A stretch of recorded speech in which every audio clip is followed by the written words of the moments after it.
questions. Whoever has their hand will ask one, and then if we get through all of them, there'll be a second one. But please just keep your questions to one at a time for now. Go ahead. Identify yourself, please, so they know who's asking the question. Sean Reynolds with Sportsnet. I was wondering, from your perspective or what you've gleaned from this is a fan base that packed this building for 9 straight years. What's your understanding of what's changed and why people are staying away? I'm glad you asked that question because I think there was a lot of speculation as to why I was here today and even what I'm thinking in anticipation of being here today. This is a place, Winnipeg, where hockey matters. I believe that this is a strong NHL market. I believe that ownership has made extraordinary commitments to the Jets, to this arena, to the downtown area, involving hundreds of millions of dollars. And I'm not sure why people are now speculating that somehow they're not going to be here. At the end of the day, we could go through a litany of reasons that either are true or speculated to be true as to how the attendance situation got to where it is. Kind of doesn't really matter because teams go through different ups and downs.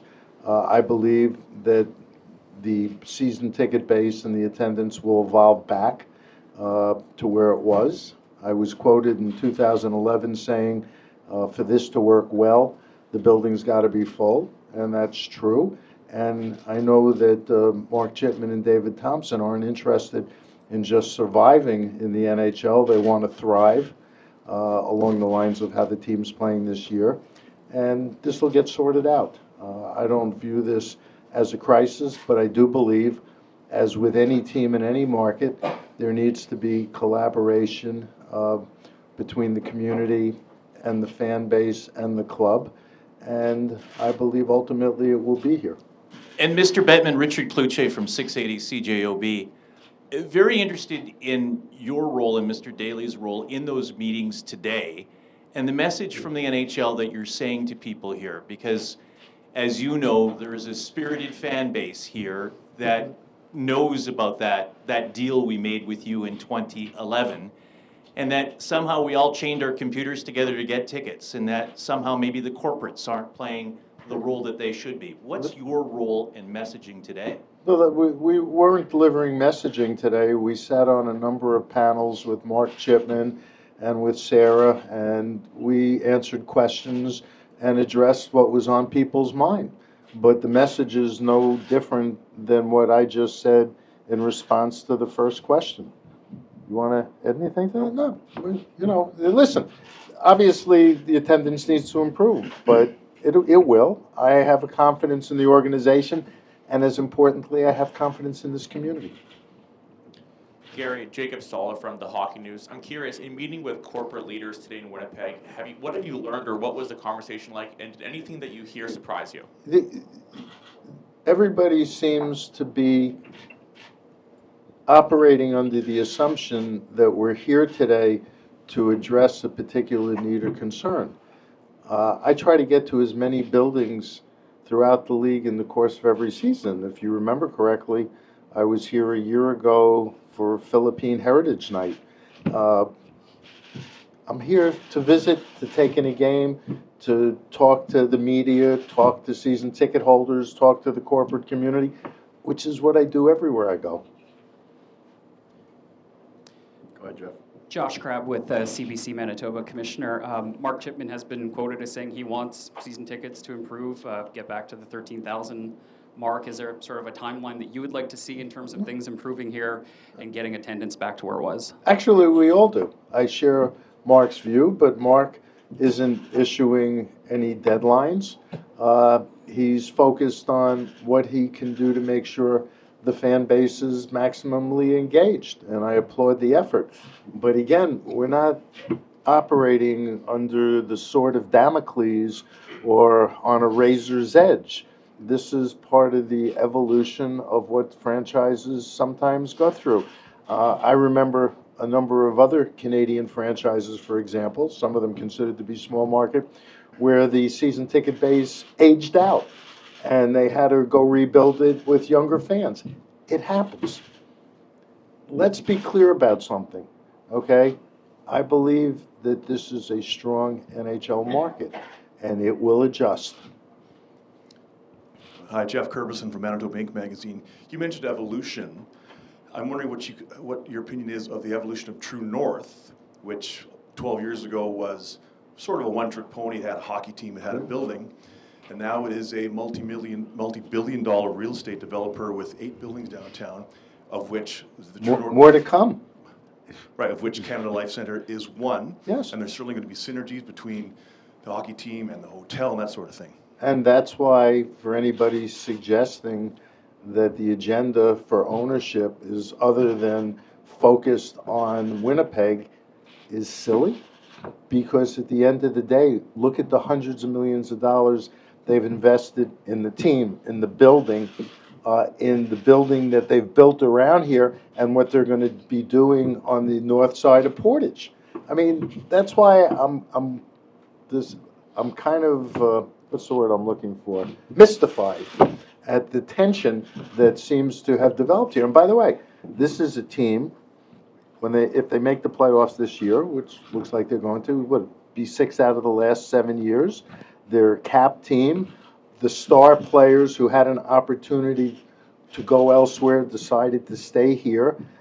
Those are the substantive things that deliver the message that everybody seems to be focused on. Want to add anything?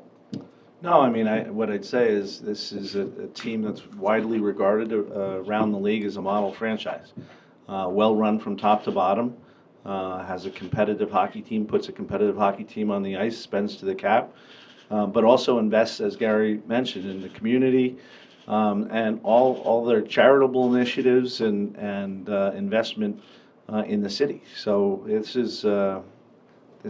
we wish we had 32 of these. I'm Melissa Ridgen from Global News. I just had a question. This is actually for both of you.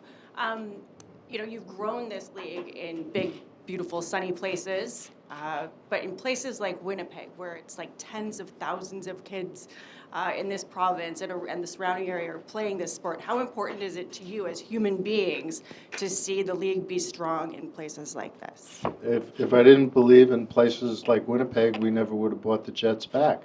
In addition, the Industry Growth Fund, in terms of grassroots initiatives, whether it's the Hockey Academy or Camp Manitou or whatever the other things do, we've invested over $6 million. So we stand by our commitment, and we're greatly gladdened to see all of the work that's being done at the grassroots level. We're here, meaning the NHL, because we want to be. Yeah, I don't have anything to add to that. As Gary said at the start, I mean, hockey matters here, and that's important to us. So Winnipeg matters to us. And the Jets matter to Winnipeg, so everybody matters. How then do you... Who are you? Sorry. Paul Friesen, Winnipeg Sun. Oh, yeah. Okay. So, I knew that, but I thought if everybody else was identifying themselves, you should too. appreciate that. Given all you've said then, how do you explain Mark Chipman saying that given the current situation, this will, quote, not going to work over the long haul? What I believe Mark means by that, and I think he's been pretty clear because I've heard him say it repeatedly, he doesn't want to just be a member of the NHL. He wants a team that has the foundation for success. He wants to be competitive every year. He'd like to bring the Stanley Cup to Winnipeg. And so if the team is going to have the resources and the ability to compete at the highest level and spend to the cap as they have, it's be important for the building to be full. Given their follow-ups allowed? Yeah, you can have a follow-up. Because I made you identify yourself, you can have a follow-up. Just one, though. Yeah. Given the state of their ownership, as strong as ownership gets in professional sports, why is this even an issue? I'm not sure the question that you're asking Why leads didn't from you full point. house to stay competitive? Just because you perceive somebody to have resources, the fact is this is a collaborative effort. And people who own franchises want to understand that they're being supported. It's a joint effort. It's not one-sided. Scott Billick, Winnipeg Sun. Yep. Got that out of the way. Just wondering, what's the target then? Like, what do you need to see in terms of corporate sponsorship? It's not what I need to see. I Well, mean, what you want to do is have a franchise that has robust support from all of the places that support comes from, whether it's the business community buying tickets, whether it's the business community advertising and promoting and activating around the club. And in that regard, the club has gotten, I believe, very robust support.